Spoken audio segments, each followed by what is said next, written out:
저 멀리 한 사람이 지금 막 깨달음의 세상으로 들어섭니다.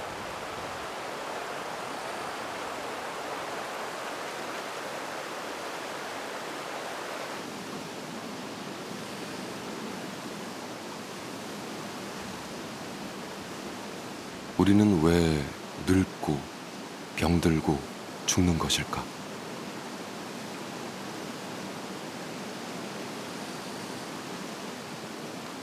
이 세상에 태어난 모든 사람들의 고민입니다. 그 고민을 안고 절에 가죠.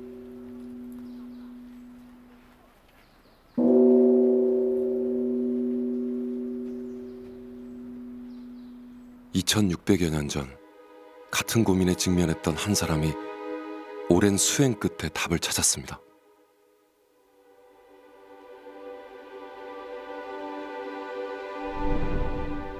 깨달은 자, 붓다가 되어 가르침을 전했습니다.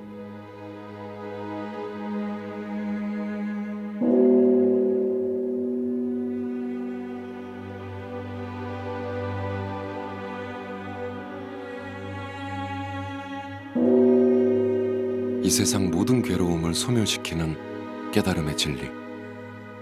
그 진리를 찾는 선제동자의 마음으로 구도의 길을 떠납니다.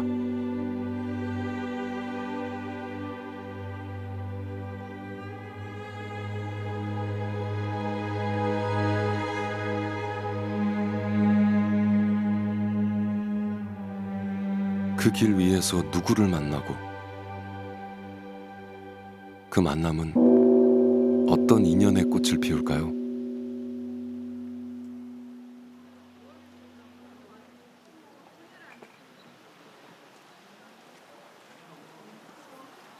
이제 우리는 깨달은 자, 붓다의 세상으로 들어갑니다.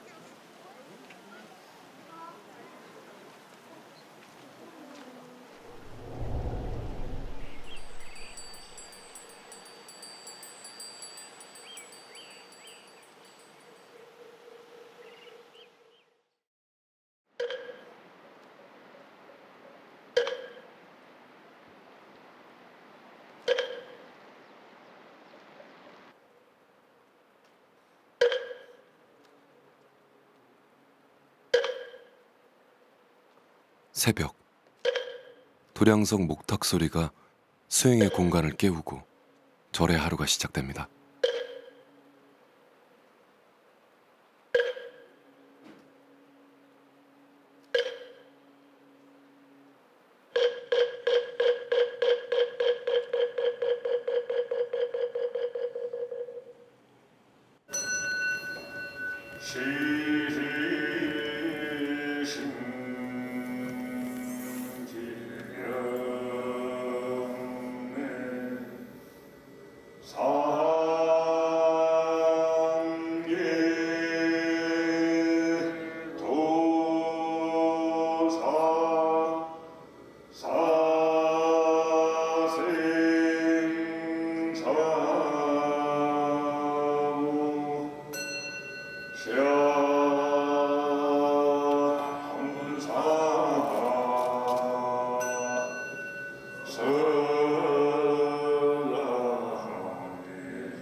매해 봄, 하엄사를 찾는 사람들의 시선을 사로잡는 나무 한 그루가 있습니다. 홍매와 임진왜란 때 불에 탄 화엄사를 다시 중건하면서 심은 나무입니다. 붉은 꽃빛은 속세 중생들의 간절한 마음이요, 그 향기는 불보살님 전에 올리는 불자의 공양입니다.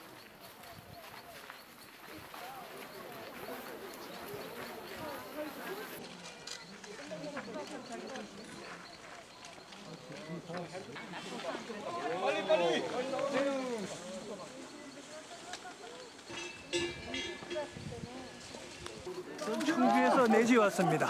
이렇게 빛이 나야지 옷이 환하게 이쁘게 나와요. 부처님 서강에 그냥 내리비치는 것 같은 이런 게 보이죠. 예.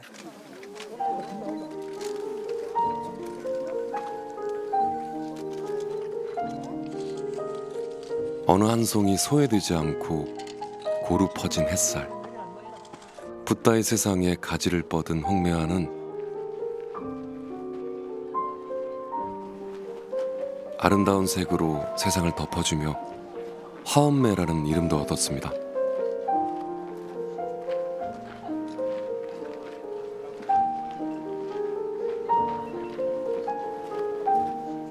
화엄은 이제 자파 엄식의 준말이에요. 자파라는 거는 글자 그대로 이제 묻꽃들이죠. 엄식이라는 말은 장엄하다 이렇게 많이 쓰는데 부처님의 세계는 그 온갖 꽃들로 장엄이 되어 있다 이런 의미라고 볼 수 있죠. 길을 가다가 보는 뭐 풀 한 포기 그리고 뭐 돌멩이 하나 그리고 이렇게 하움매 꽃 한 송이까지 사소한 것일지라도 절대적 값어치를 가지고 있다 이렇게 말씀드릴 수가 있겠습니다.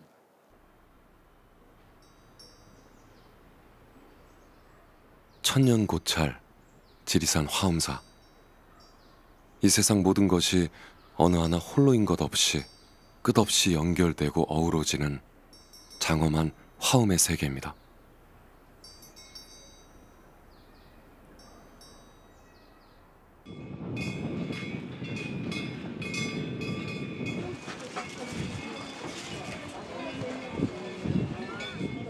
우리가 사는 이 세계를 사바세계라고 그러잖아요. 사바세계라는 말이 인고라. 참을 인자, 괴로울 고자. 괴로움을 참고 사는 세상이 사바세계예요. 고해라고 그러죠. 고해. 괴로움의 바다다. 그 괴로움의 바다는 인생사는 그 자체가 전부 고통이고 괴로움이다. 그러니까 이 세상에 마음대로 되지 않는 것은 모두가 다 괴로움이요. 그러니까 일체괴고라. 일체 모든 것은 다 괴로움이다. 그러한 전제가 주어지는 것 아니겠어요?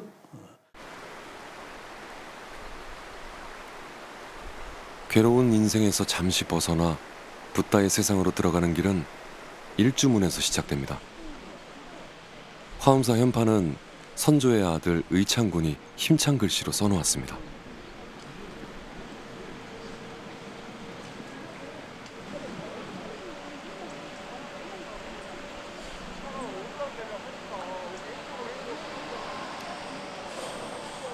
일주문을 지나면 금강 역사가 우리를 기다립니다. 행여 따라온 나쁜 마음은 쫓아내고 깊은 불심은 귀여운 동자들이 반갑게 맞아줍니다.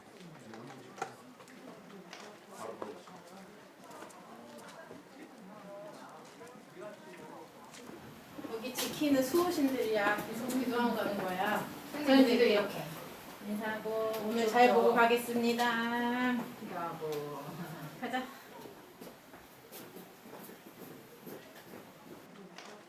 아직 문 하나가 더 있습니다.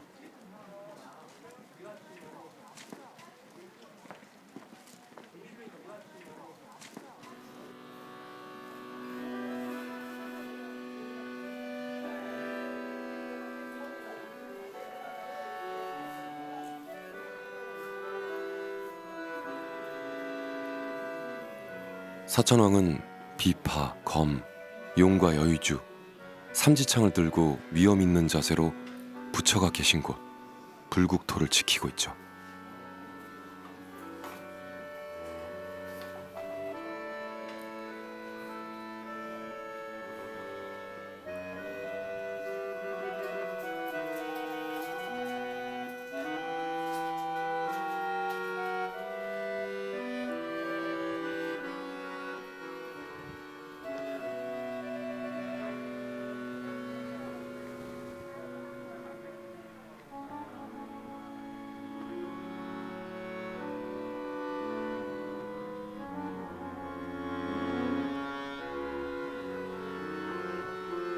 화엄사의 사천왕상은 흙을 빚어 만들었는데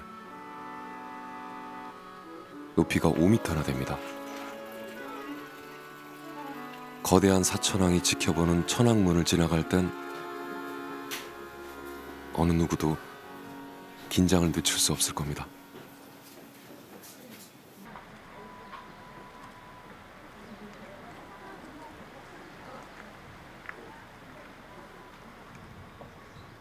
일주문을 넘어서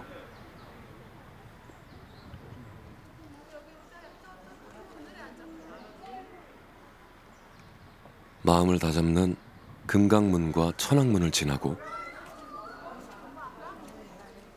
종을 치는 종각과 2층 다락집 보재루를 넘어서면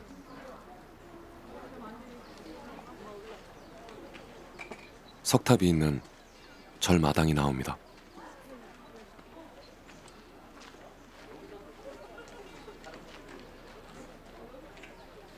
마당에서 이어진 계단을 오르면 비로소 대웅전과 여러 정각들이 있는 절의 중심에 들어서게 됩니다.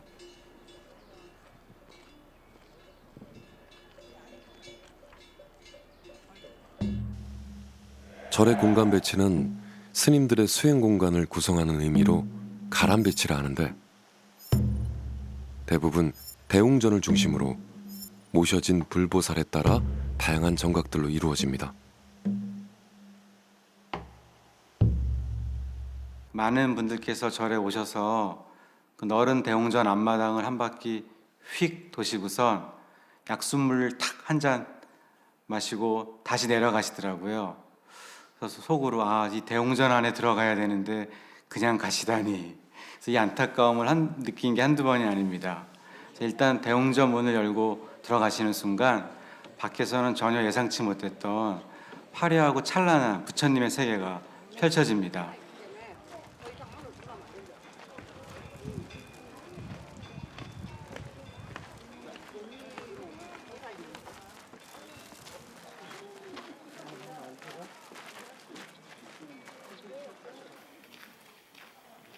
세상을 밝히는 큰 영웅을 모신 곳 대웅전은 단청과 불상, 불화로 화려하게 장식합니다.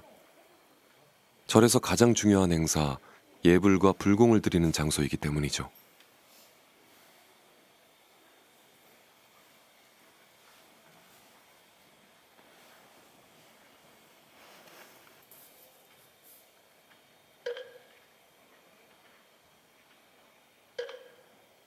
화엄사 대웅전에는 새 몸을 한 부처, 삼신불이 모셔져 있습니다.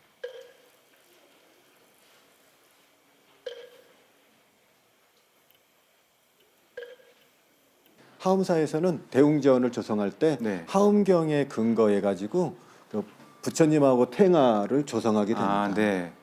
부처님의 어떤 진리, 네. 법 그 자체를 상징하는 비로자나불을 이렇게 네. 모시게 되고요. 네. 가운데 비로자나불은 보이지 않는 법을 형상으로 보여주는 부처입니다. 서쪽에 계시는 노사나불 부처님 같은 경우는 네. 서가모니 부처님의 어떤 깨달음의 측면을 가지고 저렇게 노사나불을 모시게 됩니다. 노사나불은 공덕을 쌓아 그에 대한 보답으로 부처가 될 수 있음을 보여주고 있죠. 서가모니 부처님은 네. 중생구제, 모든 중생들을 다 행복하게 하겠다고 하는 실천의 측면으로 인해서 이렇게 네. 세 분의 부처님을 모셔지게 됩니다. 인간 모습으로 나타난 부처입니다.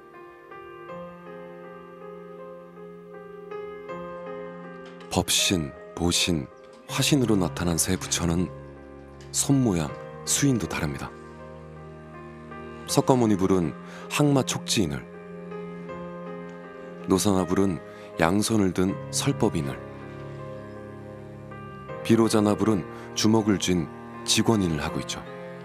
삼신불, 셋이지만 하나의 법신, 진리 그 자체를 보여주고 있습니다.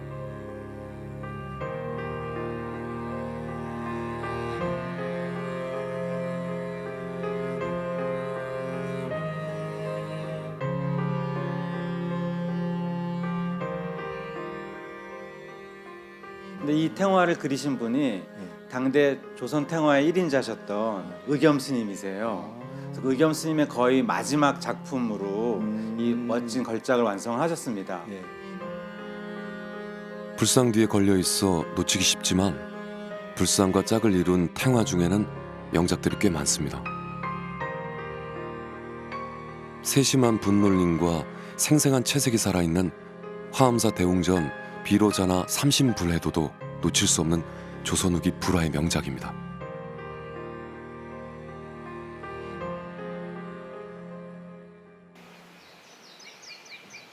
순천 조계산에 위치한 송광산은 나라의 스승 16명의 국사를 비롯해 훌륭한 큰 스님들을 많이 배출한 승보사찰입니다.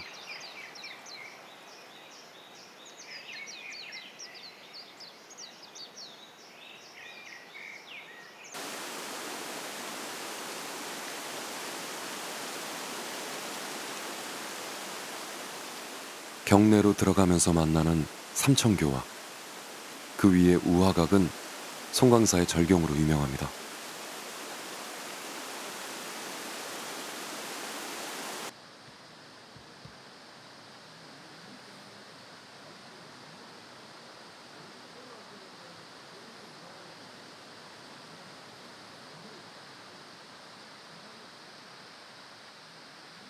석가모니 일생을 펼쳐놓은 영산전은 석가모니를 공부하는 공간입니다.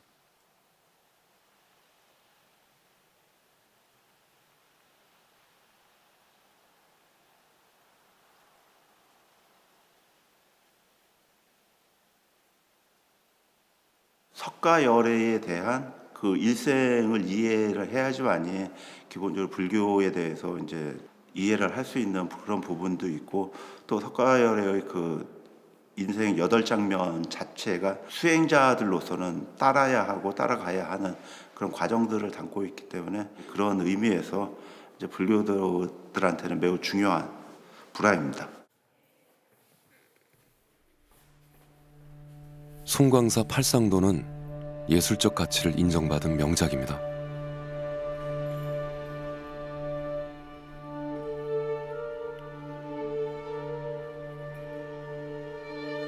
석가모니의 일생을 8사건으로 나누어 인물과 장면들을 섬세하게 묘사하고 시공간의 전환도 자연스럽게 표현했죠.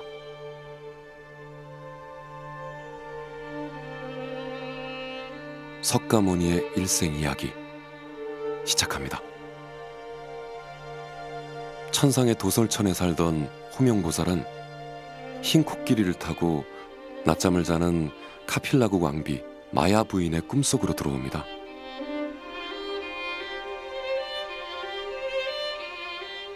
마야 부인은 친정으로 가던 중 룸비니에서 산기를 느끼고 옆구리에서 아기를 낳습니다.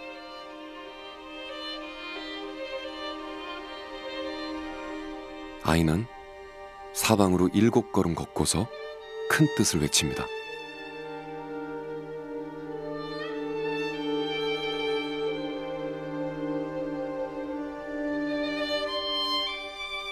평안한 왕자의 삶을 살던 시타르타는 어느 날 사방의 성문을 차례로 나갔다가 노인과 병자, 죽음을 보고 누구도 피할 수 없는 인생의 고민에 직면하게 됩니다. 결국 그는 출가를 결심하고 말발굽을 들어주는 사천왕의 도움을 받아 몰래 성을 빠져나갑니다.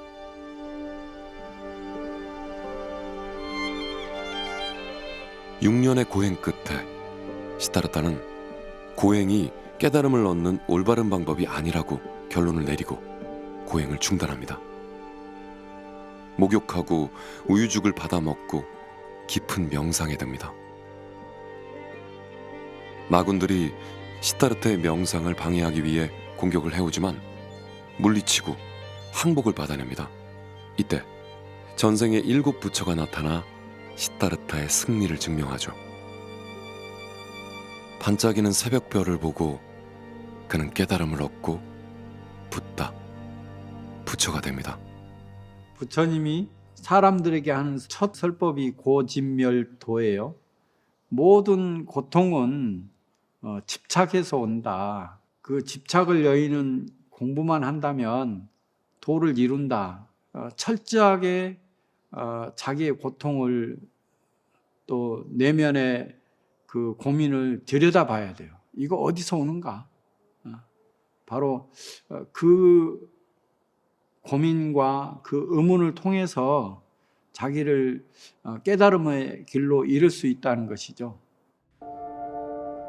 붓다는 그 깨달음을 널리 전하기 시작합니다. 45년 동안 수많은 제자를 키웠죠. 노사나불이 설법하는 장면으로 잘 표현되어 있습니다.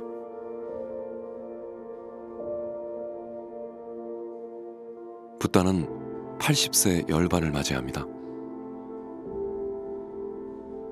장례를 마치고 화장하려 했지만 어찌된 일인지 장작에 불이 붙지 않았습니다. 늦게 도착한 제자 가섭이 예를 갖추자 관은 스스로 타올랐고 수많은 진신사리를 남겼습니다.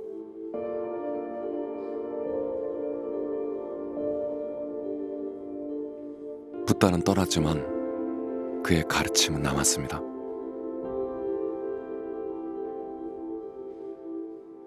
천상천하 유화독존이라고 하는 얘기는 하늘 위에 하늘 아래에 나 홀로 존귀하다. 그냥 해석을 하면 그렇게 할 수 있는데 사실은 부처님 혼자 존귀한 게 아니고 이 세상의 모든 존재는 그렇게 존귀한 존재다.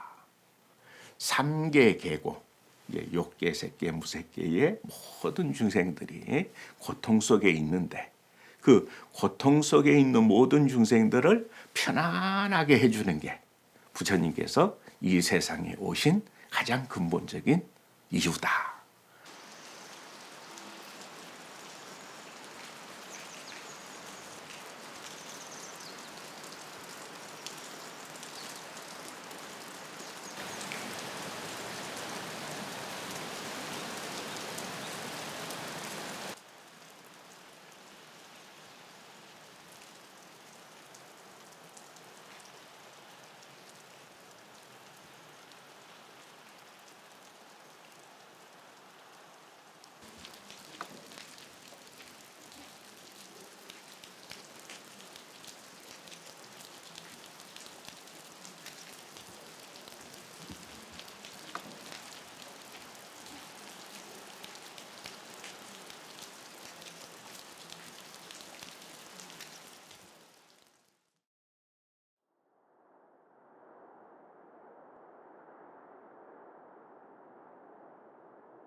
붓다가 설법을 했던 인도의 영축산.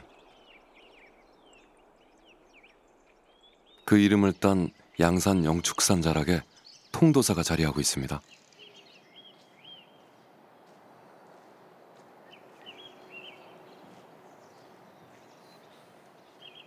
붓다는 최초의 설법에서 괴로움의 원인이라는 진리를 이야기했습니다.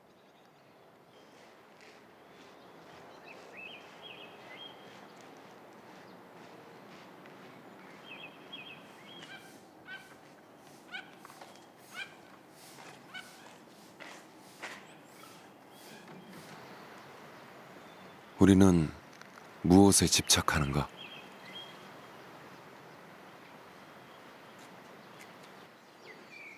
어떻게 집착에서 벗어날 수 있는가?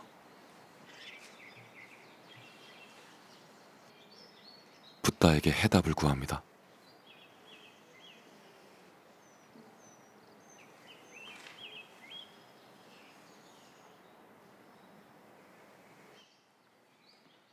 통도사 대웅전에는 불상을 모시지 않았습니다. 대신 금강계단이 있죠.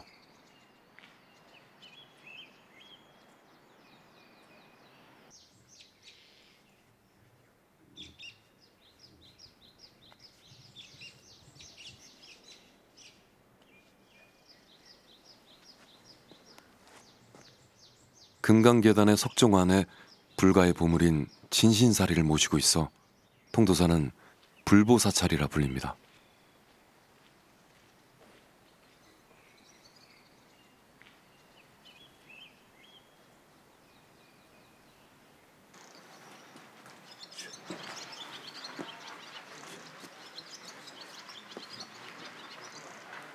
여든의 큰 스님이 금강계단을 참배합니다.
과거의 마음도 얻을 바가 없고 현재의 마음도 얻을 바가 없고 미래의 마음도 얻을 바가 없다.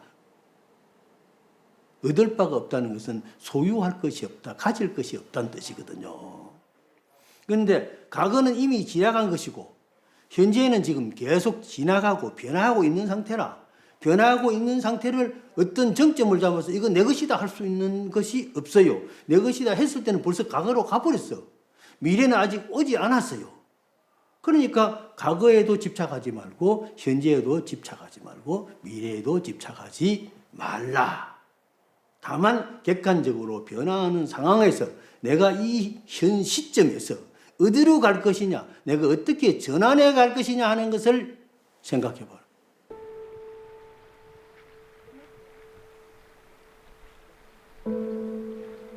모든 것은 괴로움이나 변하지 않는 것은 없다.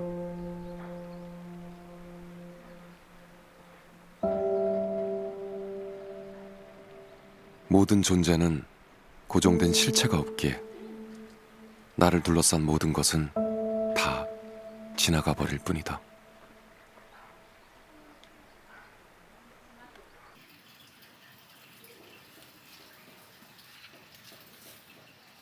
통도사 영산전에는 법화경의 세상이 펼쳐져 있습니다.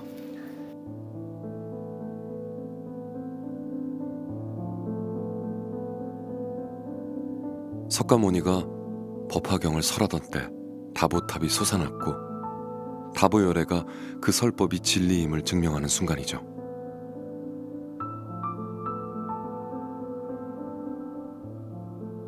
석가모니의 인생을 그린 팔상도가 있고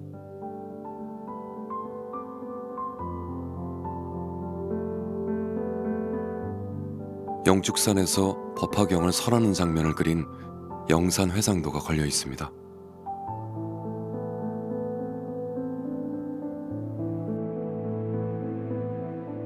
통도사 영산회상도는 3m가 넘습니다. 4명의 화승이 그려 완성했다고 하죠.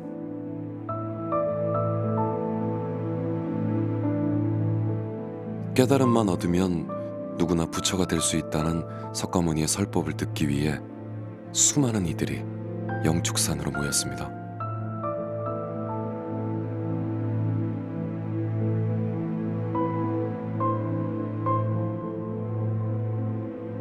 사천왕들이 양쪽 아래 자리를 잡았고 문수 보현보살이 석가모니 좌우에서 보좌하고 있습니다. 문수보살은 여의를, 보현보살은 연꽃을 들고 있습니다. 하늘의 천신들도 제자들도 자리를 잡았죠. 여마미소의 주인공 제자 가섭도 함께했습니다.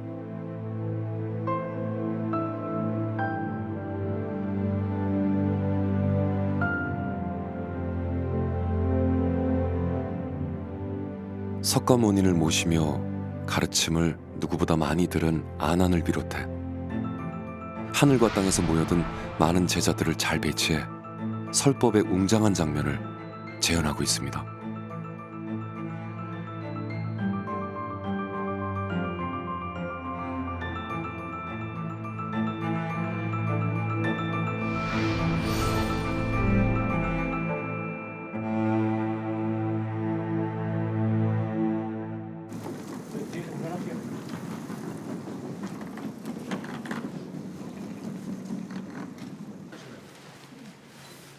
세로 9m, 가로 5m가 넘는 거대한 그림. 400년 가까이 된 괴불의 상태를 살핍니다.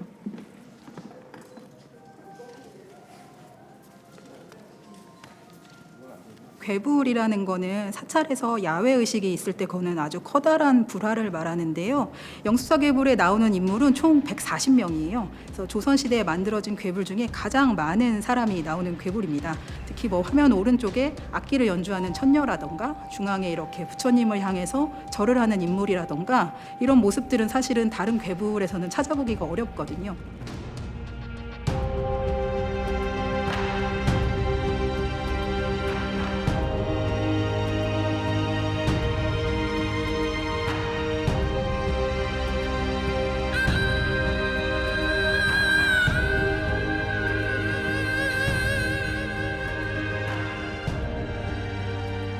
(16세기) 후반에 임진왜란이나 정묘호란이라는 굉장히 큰 우리가 전쟁을 겪고 나서부터 이제 사람들을 이제 위로해주고 그런 사회적인 기능을 불교가 하면서부터 나온 그림이기 때문에 그 시대를 이렇게 헤쳐 나가면서 새롭게 만들어낸 또 그림이기 때문에 더더욱 의미가 좀 큰 그림인 것 같습니다.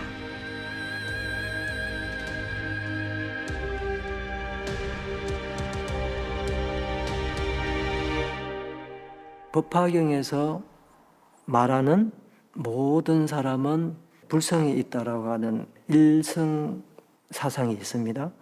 그 사상에 기반을 해서 모든 사람들은 이 부처를 보고 깨우칠 수 있다, 성불할 수 있다라는 그런 내용을 이렇게 설하신 겁니다. 부처님 살아 계셨을 때는 불상이나 어떤 형상을 만들지를 않았고 부처님 돌아가신 이후에 많은 제자들 또 불교를 추종했던 신자들이 그리워하게 됐습니다. 그러면서 무불상 시대를 지나서 불상이 이제 출현하게 되는데 그때부터 조각이나 그림으로 많이 그려지게 됩니다.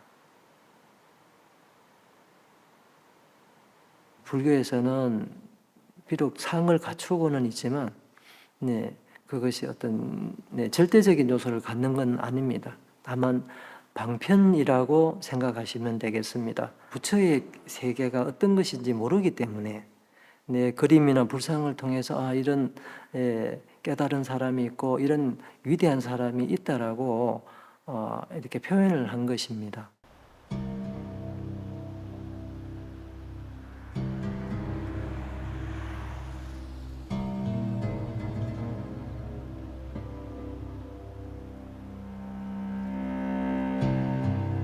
붓다가 열반에 든 후 사람들은 그의 진신사리를 모아 탑을 세웠습니다.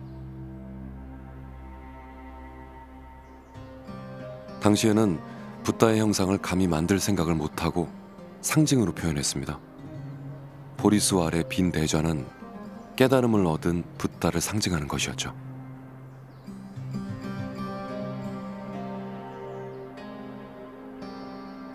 붓다의 가르침은 발자국과 수레바퀴로 새겨놨습니다. 수레바퀴가 굴러가듯 붓다의 가르침은 계속되어야 한다는 의미였죠. One of the most important ways in which the teachings of the Buddha were celebrated, and the Buddha himself always said, I am not important. What is important is my message, is my teachings. I will be gone in one lifetime, but the teachings hopefully will continue, as indeed they have for 2,500 years. And so the power of the teaching of the Dharma is central to Buddhism, and that's symbolized by the wheel. And it's often called the wheel of the law of the teachings, the Dharma chakra.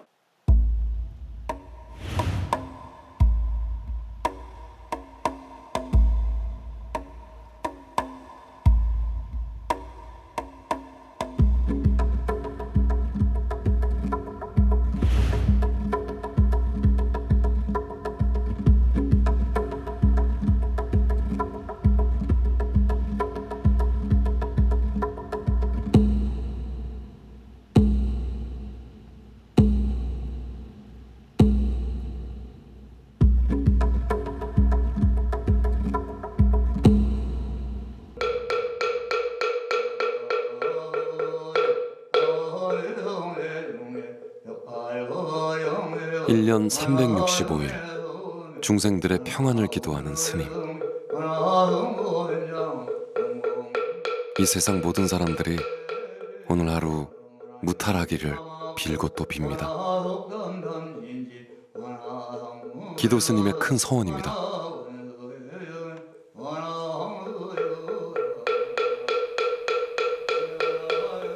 사사자 3층 석탑 맞은 석등 아래 한 스님이 차를 공양하고 있습니다. 스님은 화엄사를 영원토록 밝히겠다는 공양자의 서원을 말하려는 것 같습니다.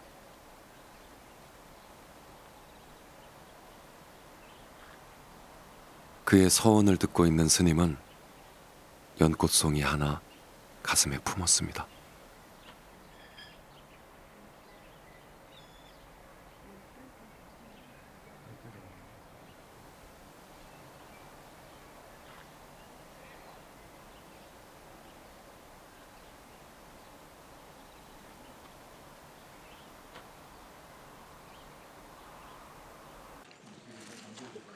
절에는 생과 사의 공간이 공존하고 있습니다.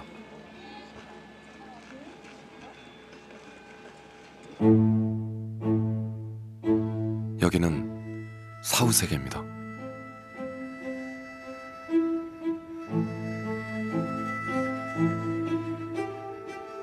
불교에서는 사람이 죽은 뒤 명부에 가서 죄의 크고 작음에 따라 10명의 왕, 시왕 앞에서 심판을 받는다고 합니다.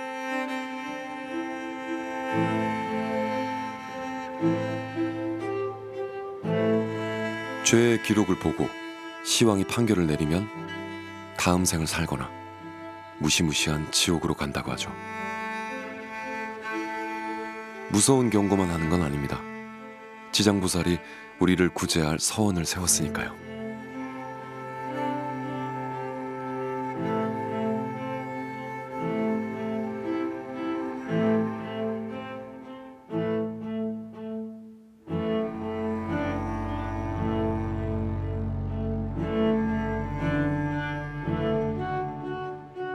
모두가 지옥에 가는 건 아닙니다. 극락도 있으니까요.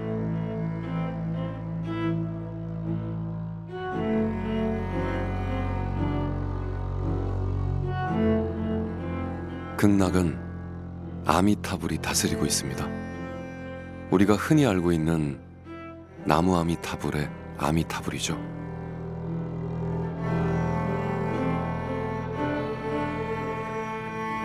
나무 아미타불은 나무는 인도말로 귀의한다는 뜻입니다. 그래서 아미타 열애에게 귀의한다는 뜻입니다. 아미타 열애의 서방 극락 정토에는 더 이상 고통도 없고 즐거움만 가득하다고 합니다. 그래서 많은 사람들이 죽은 후에는 아미타 열애가 다스리는 극락 정토에 다시 태어나기를 빌었습니다. 임종의 순간에 아미타 열애가 자신들을 맞이하러 오기를 바라는 신앙이 크게 발전했습니다. 그래서 고려를 비롯한 일본과 중국에서는 그 내영의 장면을 그린 불화가 많습니다. 아미타불은 죽은 사람을 맞이하러 갈 때 지옥에서 중생을 구제하는 지장보살, 중생의 모든 괴로움을 듣는 관세음보살과 동행하기도 합니다.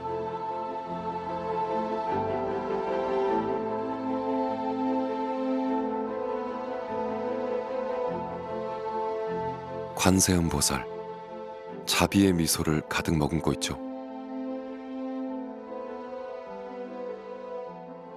관세음 보살의 서원은 이렇습니다.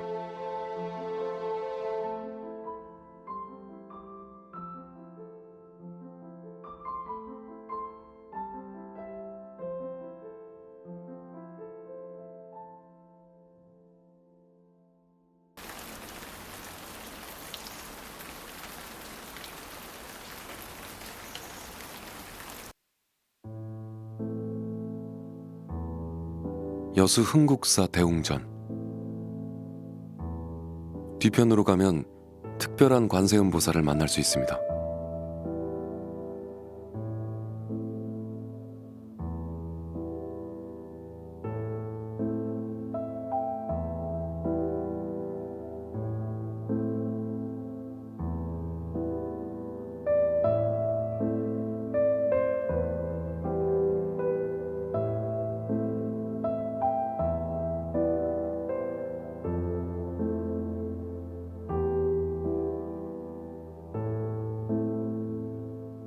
진리를 구하는 구도자 선제동자는 지혜의 큰 스승을 찾아 남쪽으로 순례를 떠납니다.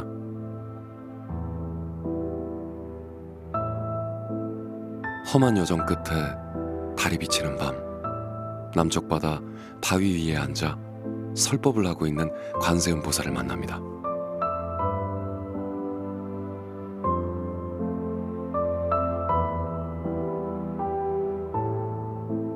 선제동자는 관세음 보살의 발 아래 엎드려 절하며 지혜를 구합니다. 보살이 되는 지혜죠.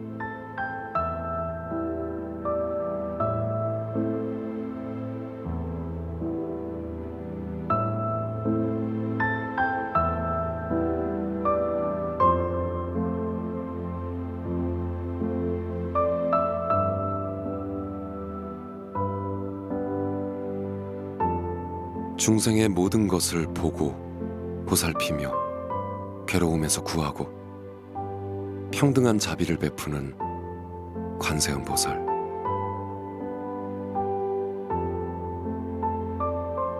그 이름을 부르며 거친 삶의 파도가 잔잔해지기를 빌어봅니다. 나무 아미타불 관세음 보살.